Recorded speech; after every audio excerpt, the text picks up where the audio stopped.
Eztabaidatuko da bai bakarrik da bai legearen erreforma justizia batzordean. Manifestu baten bidez, hainbat legelarik eta kolektibo feministak ohartarazi dute PSOEren proposamena ez dela eraginkorra. Salatu dutenez, lege proposamenak sexu erasoak gauzatzen diren moduari ematen dio garrantzia. Bestetik, Osakidetzako 2023-2025 plan estrategikoa aurkeztu du Jaurlaritzak. Eta 3 profesionalek hartuko dute parte plan berria osatzeko. Gotzone Sagardui Osakidetzako sailburuak plan berriaren nondik norakoak azaldu ditu, eta horien artean azpiegituren berrikuntza eta arreta zerbitzuen etengabeko hobekuntza aipatu ditu. Se han puesto y se siguen poniendo 4.638,9 millones de euros en el 2023. Por persona 2.114 euros. ¿Por qué se ponen? Porque hacen falta para las respuestas que tenemos que dar hoy en día a la ciudadanía. Porque hace 40 años que inició este camino esta Osakidetza y esos centros de salud los tenemos que renovar y mejorar. En algunos casos ampliar las infraestructuras, las tecnologías, los equipamientos en la atención primaria. Frantziako pentsioen erreformaren harira, Macron presidenteak erreforma beharrezkoa zela berretsi du. Eguneko epea finkatu du eta itun soziala proposatu die sindikatuei eta enpresei langileen baldintzak hobetzeko. Ce nouveau pacte de la vie au travail sera construit dans les semaines et les mois qui viennent par le dialogue social et les accords très concrets au niveau national mais aussi au plus près du terrain que les organisations syndicales et patronales seront trouvées. Iñaki Rikarte Gasteiztarrak eszena zuzendaritza onenaren Max saria jaso du Supernormales obrarengatik. Esther Carro de Guasek idatzi eta Zentro Dramatiko Nazionalen eskutik taloratutako obrarengatik saritu dute Rikarteren lana. Desgaitasun fisiko edo psikikoa duten pertsonen sexualitateaz hitz egiten duen obrarengatik, ez zuzen ere. Iñaki Rikarte con Supernormales.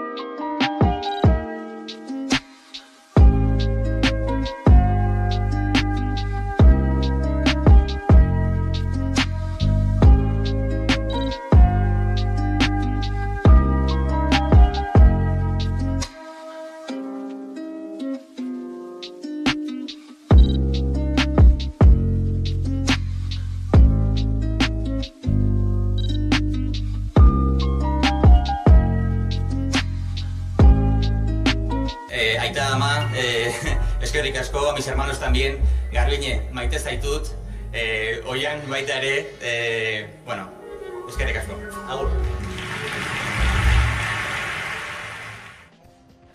Eguneko titularrak aipatuta heldu diezaiogun eguneko gai nagusiari. Bai bakarrik da bai legearen erreforma eztabaidatuko da gaur justizia batzordean. Manifestu baten bidez, hainbat legelarik eta kolektibo feministak ohartarazi dute PSOEren proposamena ez dela eraginkorra. Espainiako Kongresuko Justizia Batzordean aztertzen ari dira legearen zuzenketak eta aurreikusten da apirilaren 20an osoko bilkuran erreforma onartuko dutela.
Osakidetzako 2023-2025 plan estrategikoa aurkeztu du Jaurlaritzak.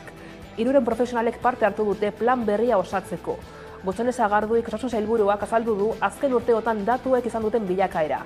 2022ko azarotik kirurgia itxarote zerrendak 84 eguneko epetik 76 epera jaitsi da. Bestalde lanpostuen egonkortze handiaren aurrean daudela azpimarratu du.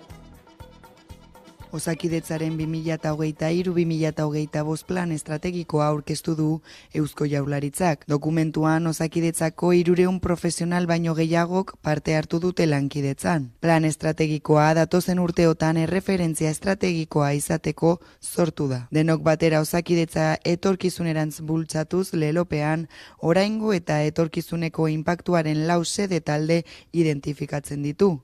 Gizartea, hau da herritarrak, pazienteak, profesionalak eta Osakidetzako zerbitzu erakundeen sistema. Sailburuak aurtengo datuen bilakaera nabarmendu du, 2019 urtearekin alderatuta. Kirurgiako itxarote zerrendei dagokienez, 2022ko abuztuan 84 eguneko epea zela azaldu du.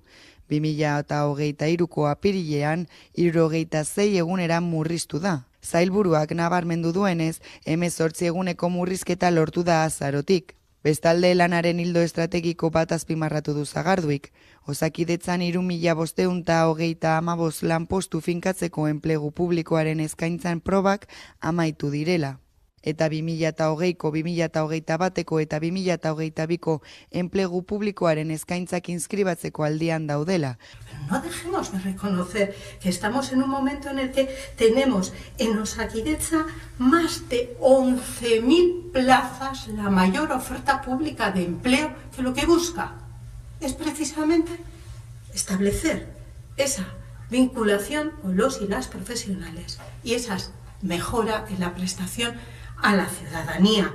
Oposizioko alderdiek plan estrategikoaren balorazioa egin dute eta sortu diren zalantzak aurkeztu dituzte. Elkarrekin Podemos IUko legebiltzarkide Jon Hernandezen esanetan, plan estrategikoak hutsuneak ditu. Bestalde, EH Bilduko Rebeka Ubera legebiltzarkideak sailburuari aurpegiratu dio negoziatzeko borondate falta. Emmanuel Macron Frantziako presidenteak agerraldia egin du pentsio erreforma beharrezkoa dela esanez. Pentsioak bermatzeko eta aberastasun handiagoa sortzeko ezinbesteko neurria dela berretsi du Macronek. Agerraldia egin duen orduan 100 protesta izan dira Frantziako estatu osoan zehar.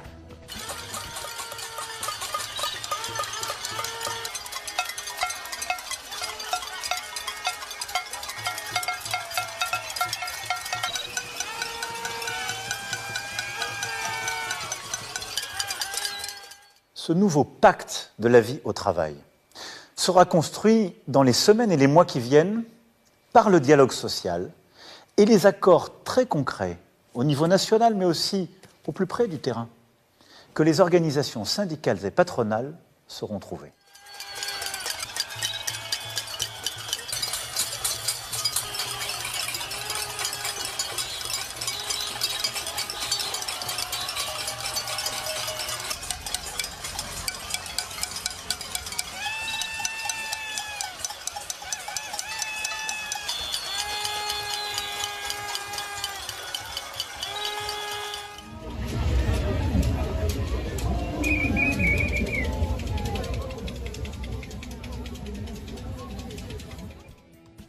EH Bilduk Aranzadi Zientzia Elkartearen lana babestu du. Adierazi du gune horiek oniritzia jaso zutela alderdi politiko guztiei aurkeztu eta gero. Hala kritikatu egin du EAJak eta PSEek Zientzia Elkartea elkarbizitzari oztopoak jartzearen erruduntzat jotzen saiatzea.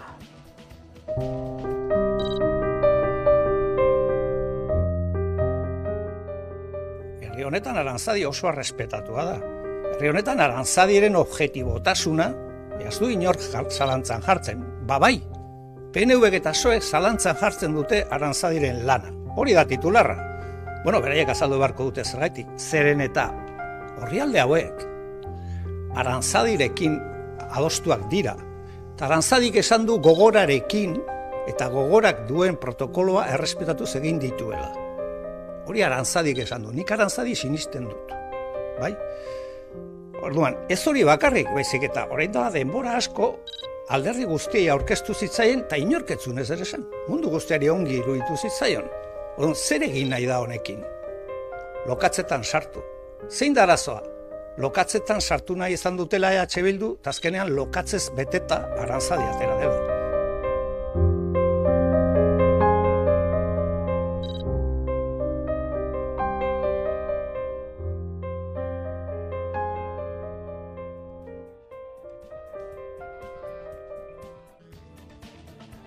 Berrogeita lau urteko gizon baten gorpua aurkitu dute Iruñako Arrotxapea auzoan. Gorpua Nafarroako Auzitegi Medikuntza eta Auzitegi Zientzien Institutura eraman dute autopsia egiteko, baina hala ere ez dute indarkeria zentzurik atzeman. Iruñeko Arrotxapea auzoko Plazaola tunelaren barruan 24 urteko gizon bat hila topatu dute. Gorpua Gipuzkoa etorbideko biribilgunearen eta Larraina aldapapean dagoen lurpeko pasabidean. Iruñeko udaltzainak eta mediku batek egiaztatu dute heriotza. Orain autopsiaren txanda da.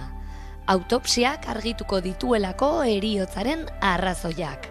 Hala ere, ez dute indarkeria zantzurik antzeman. Gaur egun Iruñan 40 lagunek ematen dute gaua karrikan urte osoan. Jendeari laguntzen dioten hainbat elkarteek duela 2 aste Jesus eta Maria aterpearen itxiera salatu zuten. Izan ere, Jesus eta Maria aterpetxeak 50 lagunendako tokia zuen, eta aterpetxearen isteak lagun gehiago bultzatu ditu karrikan bizi eta lo egitera. Gisa honetako aterpetxearen itxierak herritarren oinarrizko eskubideak urratu egiten dituela salatu zuten Mugak Zabalduz karabana, Elkarrekiko laguntza, SOS arrazakeria, Lantxotegi elkartea, Aziak edo Tapari 675. Oinarrizko eskubidea delako elikadura eta non lo egin izatea. Txepe Lara Zinema ekoizlea dugu albiste izan ere, larunbat honetan atxilotu egin du. Lekuko arabera, udaltzainek gazte magrebtarren kontra jo zuten lagunaren ingurua, eta haiek defendatzen saiatu zen Lara. Zinema ekoizleak 2019 urtean Donostiako zinematiaren zinemira saiatu zuen, eta zenbait euskal ere ospetsu ekoizleak.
Azken asteotan hizpide izaten ari da abiadura handiko trena, urtez urte atzeratzen joan den proiektua.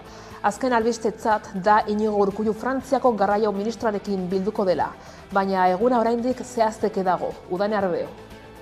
2 hamarkadaz atzeratu dute abiadura handiko trenaren proiektua eta Iñaki Arriola Jaurlaritzako garraio sailburuak 2028an ezarri zuen azken amaitze data eta euren helburua da ardatz atlantikoa gauzatzea. Horretarako baina Frantziarekin lotu behar dute igarobidea eta Frantziak Europar Batasunarekin 2030erako bordeletak izatea egiteko konpromiso hartu zuen, baina azken albisteen arabera 2052 arte atzeratzea erabaki du eta horrek bete-betean eragingo lioke Euskal Herriko abiadura handiko trenari ere. Hori hala, Inigo Urkulluk bilera bat izango du datozen egunetan edota astetan Parisen bertan Frantziako garraio ministroarekin eta helaraziko dio abiadura handiko trenaren proiektua bultza dezan. 2000ko hamarkadatik izan du oihartzuna abiadura handiko trenak, orduan hasi ziren proiektuarekin, eta 2010erako martxan nahi zuten, herritar eta batez ere ekologista askoren kezka kalbo batera utziz. Jada 17 urte igaro dira obrak hasi zituztenetik, baina proiektua urtez urte atzeratzen joan da hainbat arrazoi medio. Sailburu, 4 urtetik 4 urtera, 2 hamarkadaz atzeratuz joan da Euskal Herrian egindako azpiegitura lan handienaren amaiera data. Eusko Jaurlaritzako garraio sailburu Iñaki Arriolak ezarri du azken amaiera data, 2028a. AHT-aren ardatz atlantikoa gauzatzeko ordea besteak beste Frantziak Europar Batasunarekin hartutako konpromisoa bete behar du, alegia 2030erako bordele eta akizizatia egitea. Macronen gobernuak baina 2052ko atzeratu du proiektua, eta horrek bete-betean baldintzatzen du irrekoa. Bordele eta akizuzatiak 2030erako ez izateak are gehiago atzeratuko bailuke akizetik Bidasoaraino joango litzateken igarobidea, Euskal Irrekoarekin batuko litzatekeena. Eusko Jaurlaritzak azken asteotan Atlantikoko makroeskualde baten beharra nabarmendu du. Horiala Galiziako, Asturiasko eta Kantabriako presidentekin Iñigo Urkullu lehendakariak lobby bat sustatu du Frantziari presio egin eta Euskal Herrirainoko AHT bultza dezan eskatzeko. Horiela arazteko lehendakariak mezu bat bidali zion Macron presidenteari. Frantziak Espainian duen enbaxadorearekin ere bildu da, eta hemendik gutxira Urkullu Parisen bilduko da Frantziako garraio ministroarekin. Momentuz beraz arriskuan dago Europako ardatz atlantikoa, eta ikusi behar Frantziak ezer azkartzen duenik.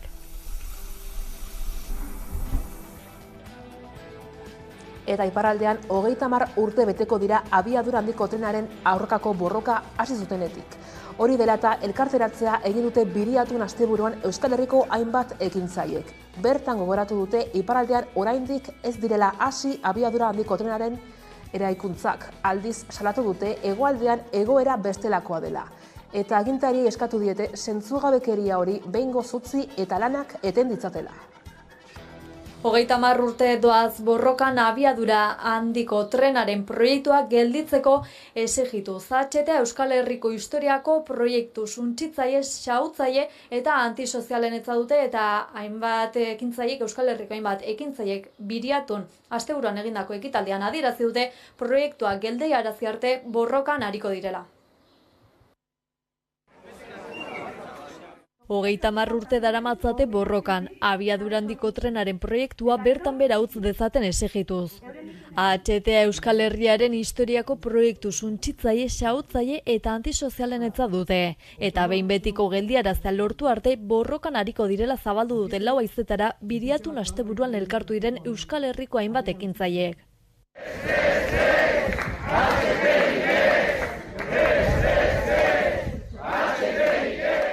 Iparraldean oraindik ez dira hasi AHT eraikitzen, aldiz salatu dute hegoaldean bestelakoa dela egoera, eta agintari eskatu diete zentzugabekeria hori behingoz utzi eta lanak eten ditzatela. Hegoaldeko arduradunei zentzugabekeria hau behingoz utzi eta lanak eten ditzatela exigitzen diegu. Irrekoaren aurrekontuen 4.200 milioi eurorekin hasi zen, orain baina 10.000 milioi eurora iritsiko litzake jarraituz gero. Lanak hasi eta 17 urtera, iaren 145 dago egina, inbertsioari begiratuz. Nafar korridorea 110 inguru, eta Ipar Euskal Herrian ezer ere ez. Egungo krisi ekosozialaren testu inguruan ekintzaileek iritzi diote AHTaren aurkako arrazoiek sekulako gaurkotasuna eta legitimizazioa daukatela. Natura eta landa lurrak inoiz baino beharrezkoak ditugun bizitza osasutsu eta likadura burujabea lortzeko baliabide publikoak zaurgarrienen oinarrizko beharrak eta gastu sozialak burutzeko. Ildo horretan ezinbestekoa iruditzen zaie abiadura handiko trena eraikitzeko lanak geratzea.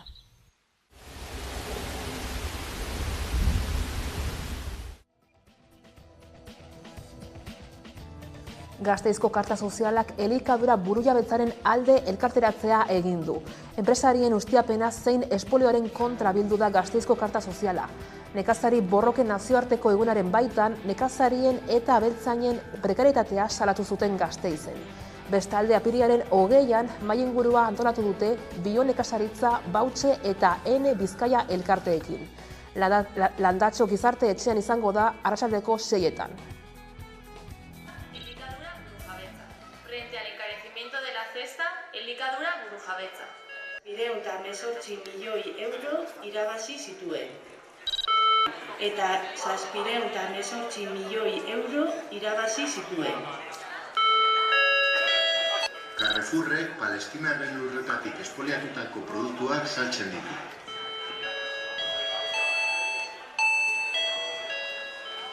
Frente al encarecimiento de la cesta, elikadura burujabetza. Elikagaiek 4.000 kilometro inguru egiten dituzte. Frente al encarecimiento de la cesta, elikadura burujabetza. Iaz, Mercadonaren salmetak 11% igo ziren. Arabako haur minbizidunen gurasoen elkarteak Aspanafoa haur minbiziaren aurkako kontzertu solidario bat antolatu du gospel udaberria abesbatzarekin batera. Kontzertua apirilaren 25 izango da 7:30 arratsaldean. Sarrerak doaintza gisa erabiliko dira eta Vital Fundazioaren webgunean erosi daitezke 8 eurotan.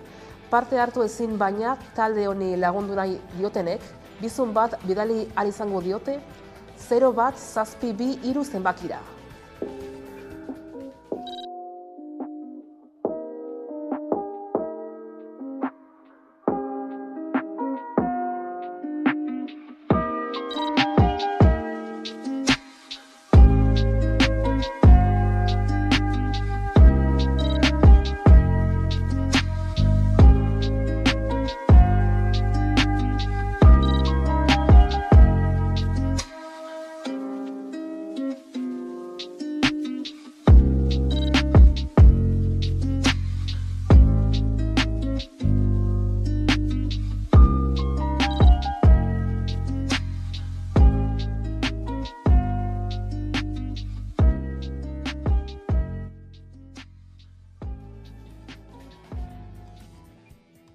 Gaiz aldatuz bestalde, Korrikaren eta AEKaren bigarren kultur sorkuntza bekaren deialdia zabaldu dute.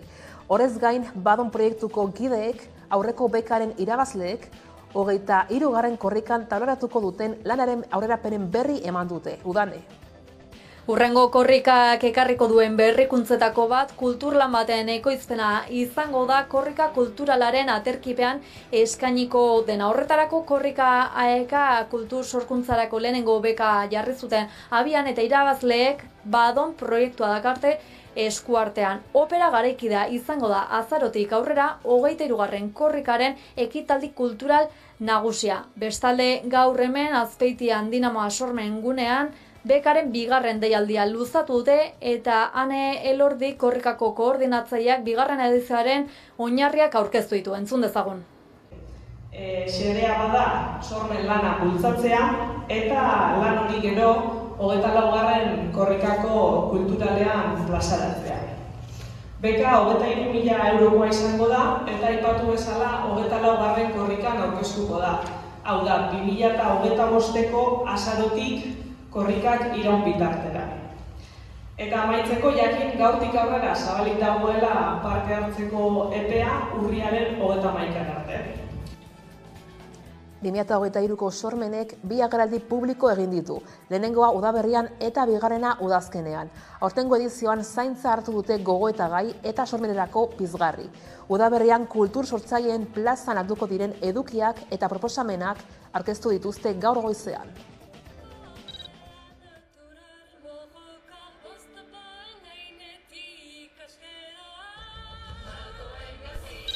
Guk ulertzen dugulako transmisioari erabat lotua dagoela zaintza.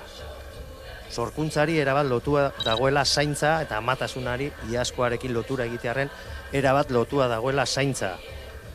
Zaindu euskara bizi dadin, zaindu euskarazko kulturgintza bizi dadin, zaindu gure sortzaileak euskarazko kulturgintzak iraun dezan eta euskara bizi dadin. Hori eduki dugu gogoan aurtengo udaberriko edukia proposatzeko orduan, pentsatzeko orduan, diseinatzeko orduan.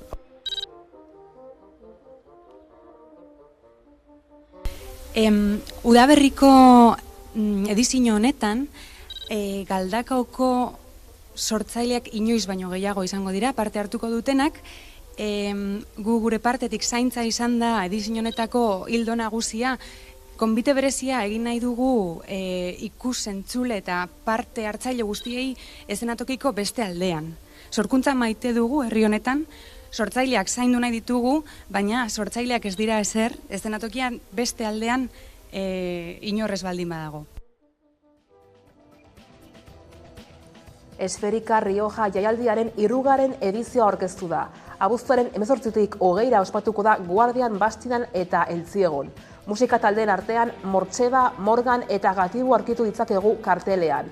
Musika kulturari, programazio artistikoari eta eskaintza gastronomikoari lotutako jarduerekin konbinatuko den ekitaldia izango da eta abonoak 58 eurotan daude salgai webgunean.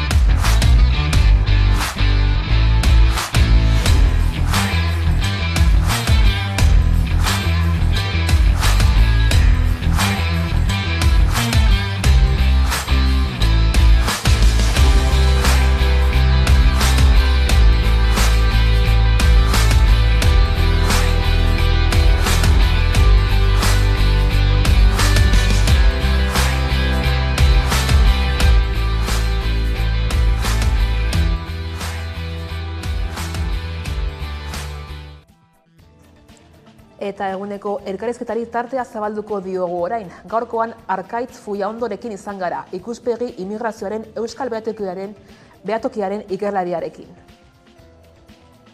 Gaur landare kooperatiba ezagutuko dugu. 80. hamarkadan sortu eta gaur arte ekoizpen ekologikoari bultzada ematen dion kontsumo egitasmo interesgarri bat.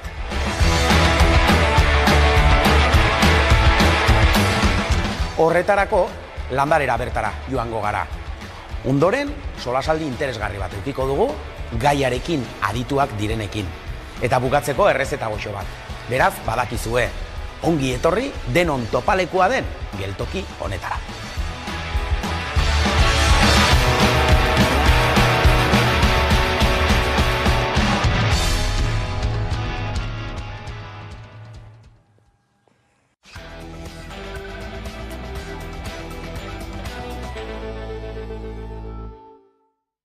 Amabiterdiak pasata iritsi da eguneko elkarrizketa nagusiari heltzeko unea, eta horretarako hemen dugu gaur gurekin Arkaitz Fullaondo, ikuspegi immigrazioaren euskal behatokiko ikertzailea, ondo etorri.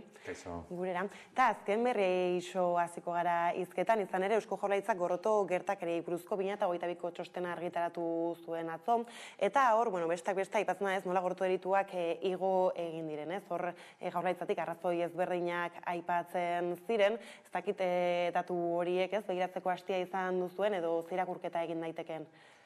Bueno, bizkatzot gainetik begiratu egin ditugu, eta ni, 3 faktore jarriko nituzke mai gainean, ez? Lehenik eta behin aniztasuna handitu egin da gure gizartean, gero eta handiagoa izaten ari da, eta aniztasun hori bai migrazioarekin erlazionatuta dagoena, baina gero baita ere LGTBI kolektiboarekin erlazionatutakoa, hijitoak eta barrez, gero eta bizibleagoa da gure gizartean baita ere, ez? Eta baita ere, aniztasun horren parte diren kolektibo ezberdinak, beraien eskubideen kontzientzia handiago bat daukate ere bai. Horrek egiten duena da, agian lehen jasaten zituzten diskriminazio egoera batzuk naturaltasunez kakotzen artean hartzen zituztela, baina orain konturatzen dira, hau nire eskubideen kontra doa, eta salaketa bat jartzen dut, edo hau ez nago prest, hau berriro onartzeko, ez? Orduan hor aldaketa bat egondera bai. Eta gero badago beste elementu bat, eta niretzako nahiko argigarria dela, bagaudela horrelako olatu atzerakoi batean. Ikusten ari gara eztabaida ezberdinak ematen ari direla aniztasunaren inguruan, sexu identitatea, immigrazioa, erlijioak eta bar, eta hor badaukagu korronte reakzionario bat, gure gizartearen zati batean, agian euskal gizartean ez hainbeste, ez du hainbeste indarrik, baina estatu mailan argi eta garbi ikusten da, Vox alderdia izan daiteke adibide argienetariko bat, ez? Eta horrek egiten duena da, orain arte agian jarrera oldarkorrak ez dituzten pertsonak, gauzak egiten hastea, bai eraso baten bitartez, bai txartu hitz egiten, bai diskriminatzen pertsona bat, bere ezaugarriengatik, ez? Orduan faktore jarriko nituzke mahai gainean. Bai, ez, aipatzen duzunetik bada batetik, ez, agian erasoak jasan dituztenak eurak, ez, gaur egun animatzen direla gehiago agian salatzera, eta bestetik erasotzaileak ere, ez, ageriago. Badirela, horren atzean zer dago, ez, bi horien atzean? Horren atzean dagoena da, lehenik eta behin, niztut, konturatu ingarela aniztasuna gure gizartearen elementu zentral bat dela, ez?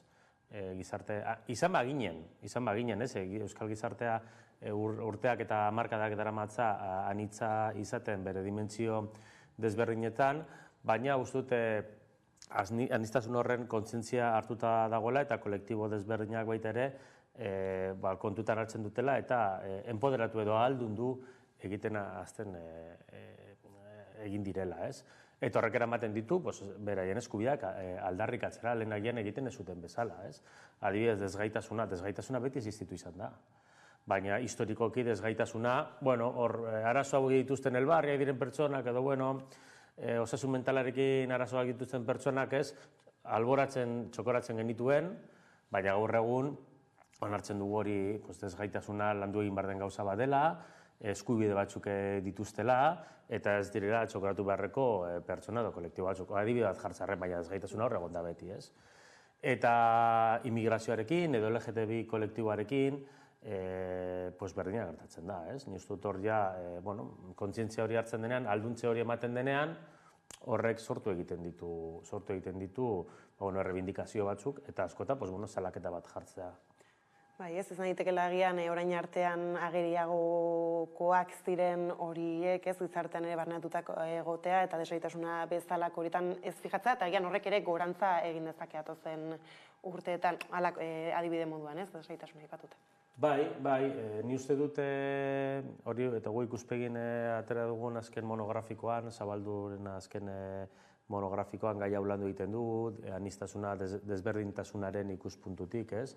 Desberdinkeriaren ikuspuntutik baita ere, eta diskriminazioa, gure begirada baita ere handitu egin dugu, ez?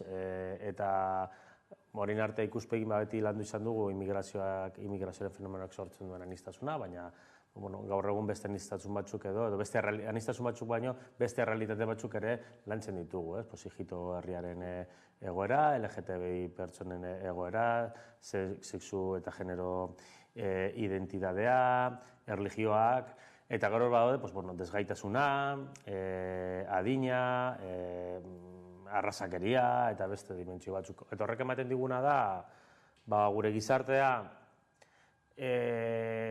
ezaugarritu dituzten kolektibo horiei bizibilitatea ematen zaie, agerian uzten ditugu, edo agerian jartzen ditugu bizitzen dituzten errealitateak, eta horrek ikusten dugu zela problematika desberdina den, eta eskubide eta diskriminazio desberdinak ematen jasaten o ematen direla, ez? Hortartan hijitoak eurak aipatu dituzu, ez? Aipatuzun txostenan ere azaltzen ez nola etorkinei, ez? Desberdintasun horiek gehiago agerian geratzen diren, eta ez dira hain ohikoak agian, ez? Hijitoen bueltako azterketak gurean, hortik zer ondorio atera dituzue? Hijitoen kasuan egin dugu hijito herriari buruzko euskal gizartean dauden pertzepzioen inguruko lehenengo inkesta. Orain arte daturik ez genituen. Eta ikuspegin orain arte, 2004 urtetik immigrazioaren fenomenoari buruzko inkestak egin ditugu, jarrerak eta pertzepzioak, eta orain egin dugu inkesta bat hijito herriaren ingurukoa, ez? Eta hor, konfirmatu egin dira, gizartean ikusten diren eta ezagutzen genituen errealitate batzu, baina zenbakia jarri dizkiegu, ez? Eta argi dagoena, Euskal gizarteak hijito herria ez duela ondo ikusten, estigma asko jasaten duen talde bat dela, pertsonak direla, eta Euskal gizartea bere ispiluaren aurrean jarri egin duen inkesta bat da. Alde batetik hijitoen egoera ikusi da, baina baita ere Euskal gizartea ez da oso argazki horretan ez da oso ondo ateratzen. Nahiko txarto esango nuke. Eta zer nolakoak gara, ez? Agian aditzera ematen dugu, ez? Arrazakeriarekin kontra gaudela gizarte moduan, instituzioetatik, ez? Halako diskurtsoak ere zabaltzen dira, ere, gero, ez? Halakoek erakusten dute egoera guztiz ezberdina dela, ez? Hor, zer da talkan? Ni esango nuke hemen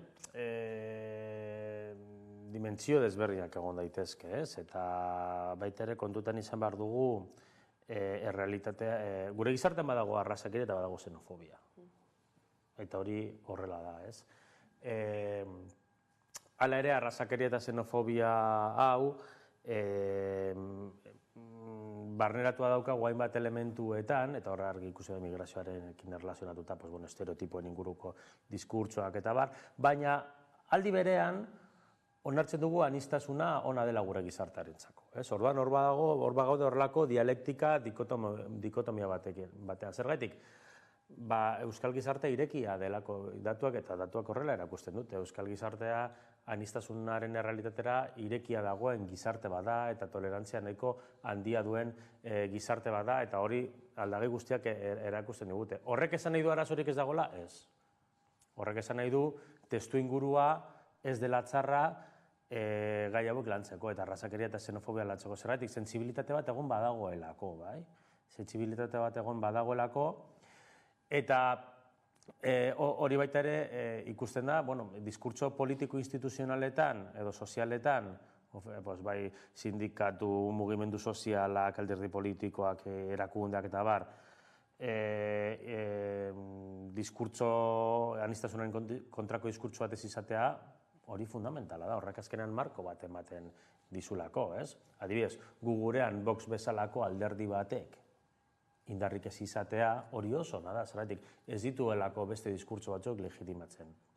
Horrek esan nahi du autokonplazentzian erori behar dugula? Ez, ikusten dugulako, datuetan pizkatxo bat barneratzen zarenean, bai, hor badagoela xenofobia bat, hor badagoela arrazakeri bat, hor badagoela sexu eta genero identitatearen kontrako hainbat jarrera, eta hori landu egin behar da.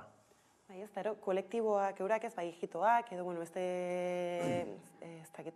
etnia, edo bestelako kolektiboak eurak ez, nolako pertzepzioa dute ez, bertan, ez dakit, Araba, Bizkaia eta Gipuzkoan bizitzaz diot izan ere ez, gorroto delituen txostenetan jaurlaritzaren honetan ez, jatorri arabiarreko pertsonak ez, agertzen ziren xenofobia eta arrazakeriarekin lotutako gorroto delitu horien erdian gehien bat. Hala ere, prentsaren aurrean esaterako ez, halako salaketak modu kolektiboan egitean, badira, hijitoak eurak agian pultsu handiagoa izan dutenak, edo agian hijitoak bakarrik ez, agertzen dira kolektibo batean halako jarrerei aurre egiten. Bai, eta hemen arrazoi desberdinak daude. Dagoen hijitoen kasuan dagoen arrazoi nagusia da betidanik egon direla hijitoak hemen. Betidanik, esan edo urte pilo, ez duke jakingo esan noiztik, ezin dezakegu data jarri, eta horrek hori adibide argi bat da. Eta gero bestalde batetik antolatutako kolektiboa da. Edo, bai, talde sozial bat da, ez? Eta bere interlokutoreak ditu, eta gainera bere diskriminazioaz eta estigma sozialaz oso kontziente den kolektibo bat da, ez? Eta aldarrikatu egiten da. Bere interlokutoreak ditu, aldarrikatu egiten da, eta gogor jotzen du diskriminazio gora eta estigma gora hauen kontra, ez?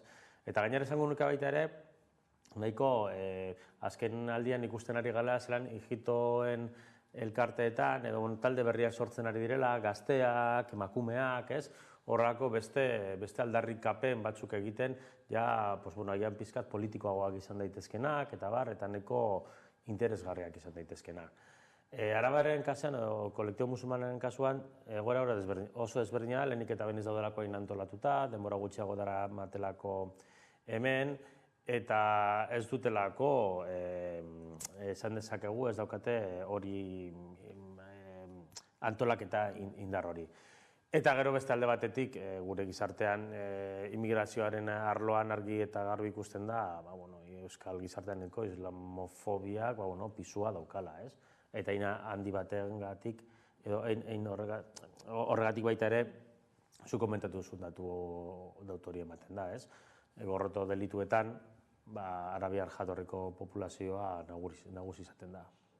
Gero beste alde batetik ez, behatokitik aurkitatu duzuen monografiko horretan, aipatu zuen xagoen nola anistazunari ez, modu ezberdinetatik iritzi diozuela.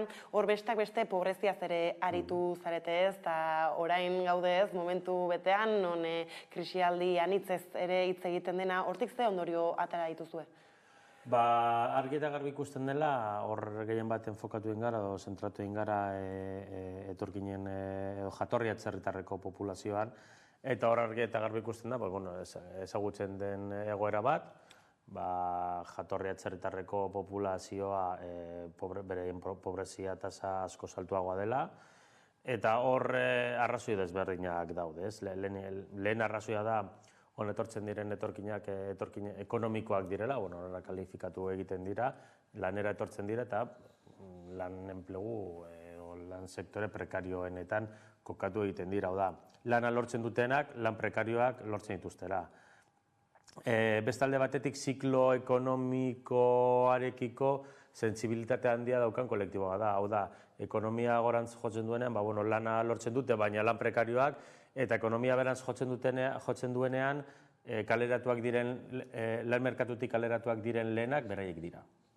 Orain beraien pobrezia askari gotzen da, baina beraien pobrezia gutxi jaisten da, gero lana lortzen dutenean lan prekarioak dutelako. Eta gero badago beste elementu bat, eta da, berdin dio zein den ekonomiaren egoera, Euskadin, hauek eaiko datuak izango liratezke, etorkinen 30% beti pobrezia egoeran dagoela. Hau da, badago horrelako egiturazko pobrezia egoera bat. Eta gainera ikusten ari gara hau datorrela aurreko krisialditik. Orduan egiturazko egoera batean, egiturazko egoera bat bezala definitzen hasten ari da, eta horrek ondorioak izaten ditu azkenean, hori egituratu egiten delako. Eta horrek esaterako ez nolako harremana du parte hartzearekin? Parte hartu egiten du, parte hartze eta pobrezia egoera, parte hartze eta pobreziaren artean erlazio bat dago, da. Pobrezia egoeran dauden populazioa euskorrak diren kolektiboak gutxiago parte hartzen dute. Zergaitik, lehenik eta ben horietariko asko lanean daude lan prekarioetan, eta parte hartzeko denbora behar duzu. Nor parte hartzen du? Parte hartzen du nahi duenak eta ahal duenak. Orduan, hor badago elementu oso garrantzitsu bat, ez? Denbora falta, prekarietatearen gurpil horretan dagoen pertsona bat, bere esfortzu guztia jarriko ditu, bere bizi baldintza materialak hobetzeko. Eta parte hartzea ematen da, askotan zure bizitza baldintza materialak beteta edo asetuta dituzunean hein handi batean, ez? Orduan hor korrelazio negatiboa dago, ez? Gero eta pobrezia gehiago, gero eta parte hartze gutxiago ematen da, zure esfortzuak ongizate materialera bideratu behar dituzulako gehien bat. Eta ipatutako hauek eta, hor beste hainbat adierazle izango dira horiek kontuan hartutan, arlo politikotik zer nolako neurriak botatzen dituzue faltan halakoi buelta emateari begira behatokitik? Behatokitik berez ez ditugu horrako rekomendazio politikoak egiten, ez gu behatokiaren funtzioa da analisi diagnostikoa egitea, ezagutza sortzea, oinarrizko ikerketa asko egiten dugu, eta gero gu informazio hori jartzen dugu, bai erakunde sozial, mugimendu sozial, instituzio eta alderdi eta guztien esku, ez.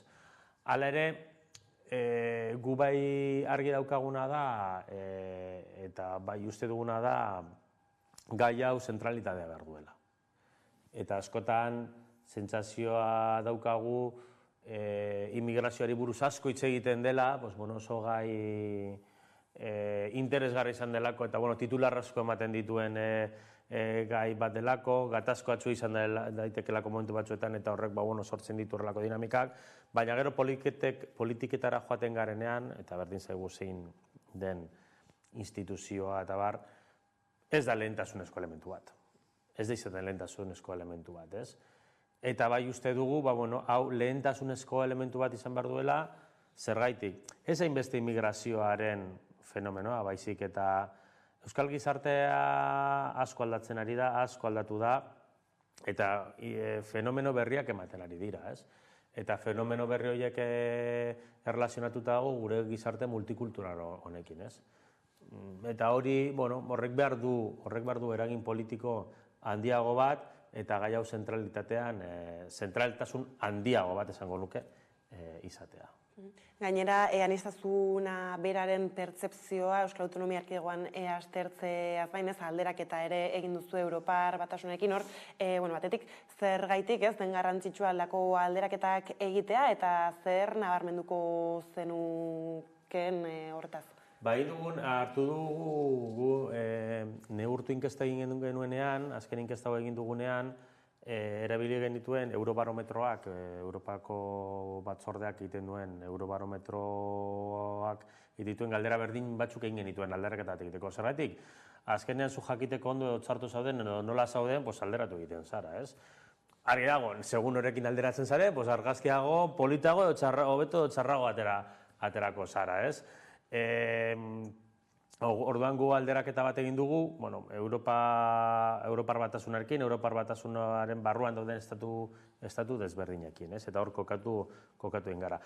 Argi izan da baita ere, alderaketa hori egiten dugunean, EAE-ko datuak atera ditugu, eta EAE ez da Polonia, EAE ez da Frantzia. Eta ez nago esaten estatu bat ez jarrerako, ere esaten dut, baizik eta ez da berdina 50-60 milioitako gizarte bat, pertsonetako gizarte bat, edo 2,2 milioiko lurralde bat, ez, EAE bezala, ez. Orduan horrek bat ere desberdintasunak sortzen ditu. Zergatik egin dugu alderaketa, argazki hori nolakoa den ikusteko, eta zer ikusi dugu? Ikusi duguna izan da,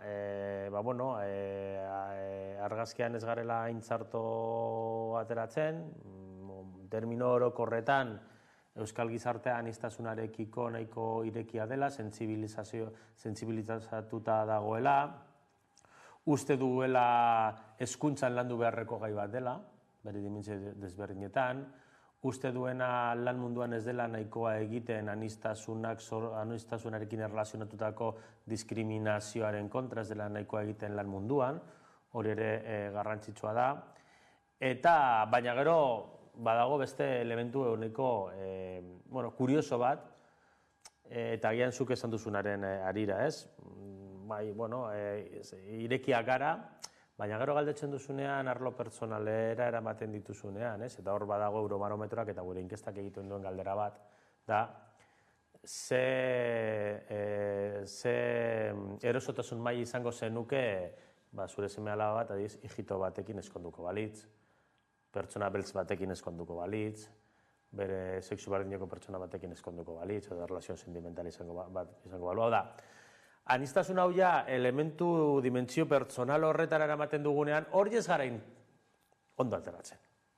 Orduan hor ikusten ditugu, ikusi itzazkegu horrelako bi diskurtso, ez? Bai, aniztasun ikusten dugu, sentsibila gara, beharrezkoa da, landu behar da, ondo dago, baina maila pertsonalean, agian ez hainbeste, eta hor ikusten ditugun kontraesanak. Ez, dena interesgarria bada alderaketa hori, ez, pertsona berdin batzuek erantzutea, hori ez, gertuan dugunean zer uste dugun eta kanpotik begira guztiz kontrako jarrerak hartzen ditugu. Bai, eta hor da ditugun kontraesanak, eta horrek ere bai, horrek ere ematen gaituena da, datu makroetan ateratzen da argazki on hori erlatibizatu egiten du. Erreza da ikuspuntu orokor batean honen alde egotea, baina gero maila pertsonalera ekartzen baldin baduzu eta horrean ez baldin bazara eroso sentitzen da, zerbait ez da bilelako ondo. Eta hor, ez duzu lehenago ere ez, nola bestak beste ez, hezkuntzaren bueltan ere pertzepzio hori aztertu duzuen, arlo ezberdinetan aztertu duzu hezkuntzatik jasotakoak zer dira, nabarmentzeko ez importantagoak edo? Hor, galdera bat egiten da, eta galdera horretan galdetzen da, adibidez, hijito herriarekin, uste baldin bauzu hezkuntzan, hijito herriarekin erlazionatutako informazioa eta historia landu beharko litzateken hezkuntzan, edo LGTBI realitatea, edo immigrazio, erlijio desberdinak. Eta hor bai dago onarpen maila oso altu bat gai hauek landu egin behar direla hezkuntzan. Bai kurrikulunean, bai hezkuntzan, eta bar. Eta uste dugu hori garrantzitsua dela, azkenean hezkuntzak heziketa bat ematen duelako baloretan eta errealitatea ulertzeko moduetan, ez? Eta hezkuntza delako prebentziorako eta diskriminazioa, xenofobia eta arrazakeriarentzako bitarteko nagusia, ez? Orduan, pertzepzio hori izatea esaten, ez, hau landu egin behar da hezkuntzan, adostasun hori izatea, uste dugu zerbait oso positiboa dela, gauza asko lantzeko bide ematen duelako. Baina lehen justu hasieran ez, aipatu zunola diskriminazio ez gabiltzanean, agian lehenengo galdera bat norbait egitean ez, gauza batzuk etortzen dizkigura, eta badirela beste hainbeste ez hor zuke elbarritasuna edo desgaitasunak aipatu dituzu hasieran hor badira txostena ez, aipatuta adina eta antzeko beste zenbait zer nolako garrantzia du hauek kontuan hartzeak edo eta ez dakit ez, esaterako adina zabiltzanean gutxitan agertzen dira alako salaketak edo ez du hainbeste lotzen diskriminazioekin. Bai, hemen azken urtetan aldaketa nabarmen bat eman da, ez? Orain arte, aniztasunari buruz hitz egiten genuenean, bai, anistasunaren ikerketak egiten zirenean, ia beti kontutan hartzen zen jatorria, immigrazioaren kontua, arraza, ez, azalaren kolorea, haien erlijioak, bai, migrazio fenomenoarekin eta erlazionatutako dimentsioak, hijitoen kontua, etniarekin erlazionatutako kontuak, eta, 80. hamarkadetik hona, sexu orientazioa, bai? Baina ikusi dugu zelan, urteak aurrera joan ala, anistasun horren dimentsio desberdinak agerian joan dira ateratzen, ez? Eta ikusi dugu, anistasuna pentsatzen genuena, baino asko zabalagoa da.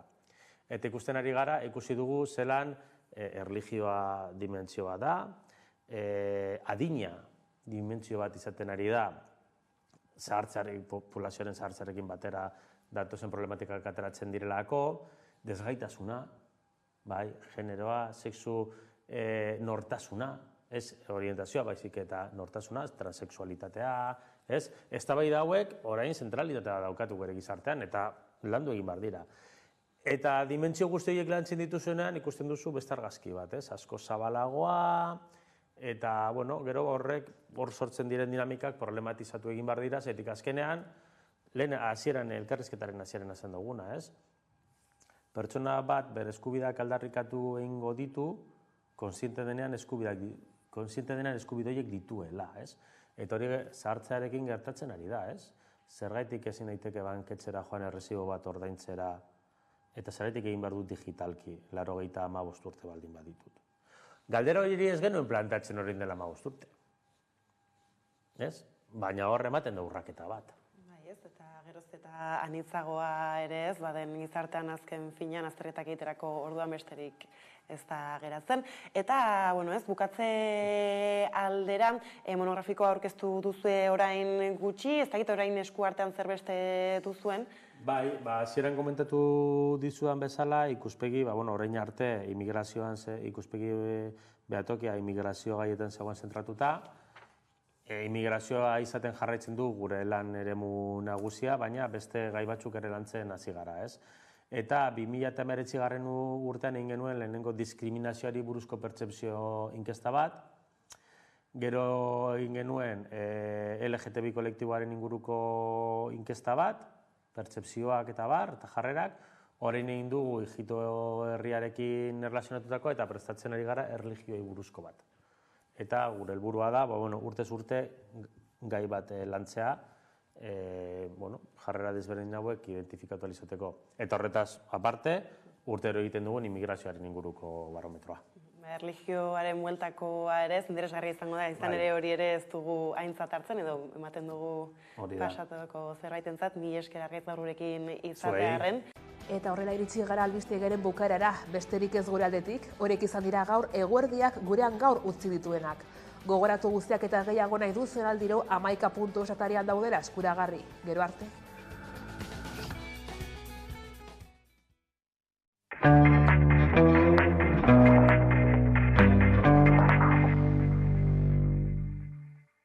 Barkatu, alde zarra? Bai, giga ezkerrera, gero giga eskubira. Entzuten gigazu? Imagigatzen, gigaragarria da. Ligatu zaitez nitaz. Giga ezkerrera. Oraindik ez dakizu, zatoz Euskaltelera zuntz, mugikor eta telebistarekin eta eskuratu beste linea bat giga mugagabeekin doan.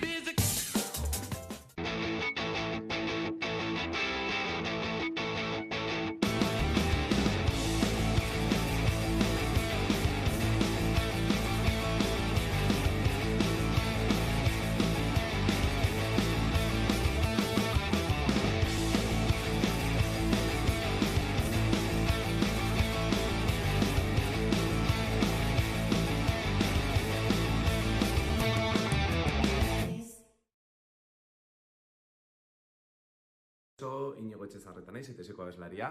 Besterik gabe esatea guretzat diskoa kalean dagoela eta guretzat ere bideoklipa bizi musika saioan ikusgai daukazuela. Animatu.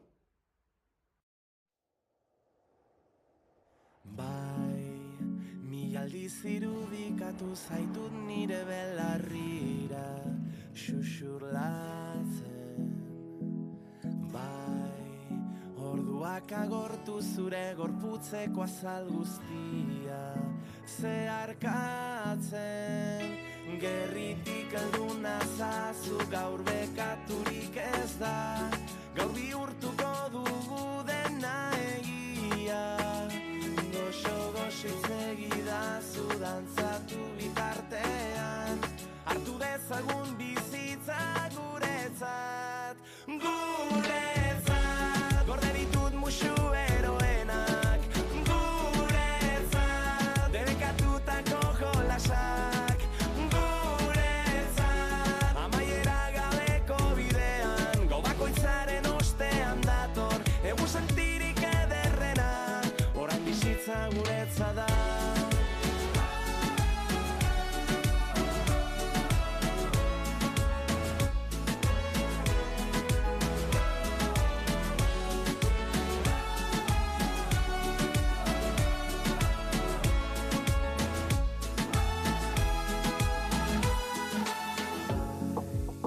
Zure begirada kontatu dizki zure taupaden sekretuak.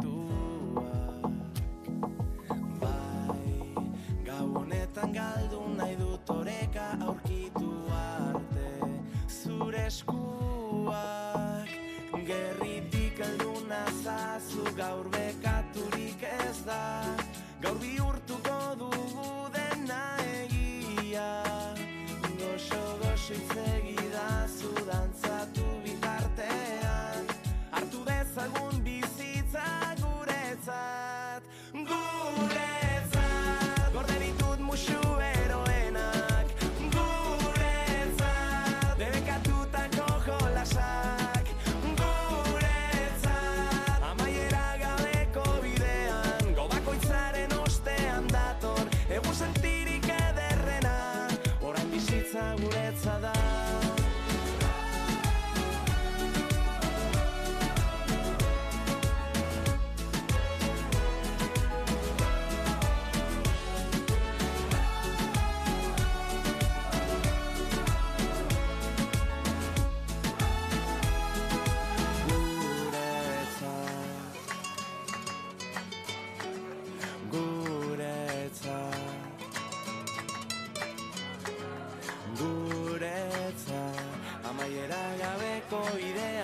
Gau bakoitzaren ostean dator, egun sentirik ederrena, guretzat. Gorde ditut musu eroenak, guretzat. Debekatutako jolasak, guretzat.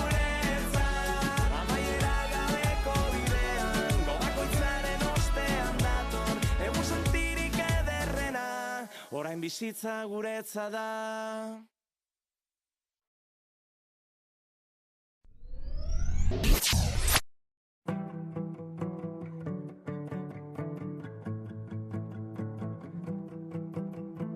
Parean eseri zaidan eska horrek ez dakit berak daraman jertxea erantzin iola beste bati barrurantz begiratzen du berak leiotik aldako kotxe gorri baten maitatu zuen aspaldi kotxe gorrikoak ikusi du kalea gurutzatzen bihotzak salto egin dio giratu da eskerrak berazten estreno bada beste norbaitentzat norbait ordea nahi gabe ukitzen dio ekarri efemeridea efemerideak gugan zauriak direlako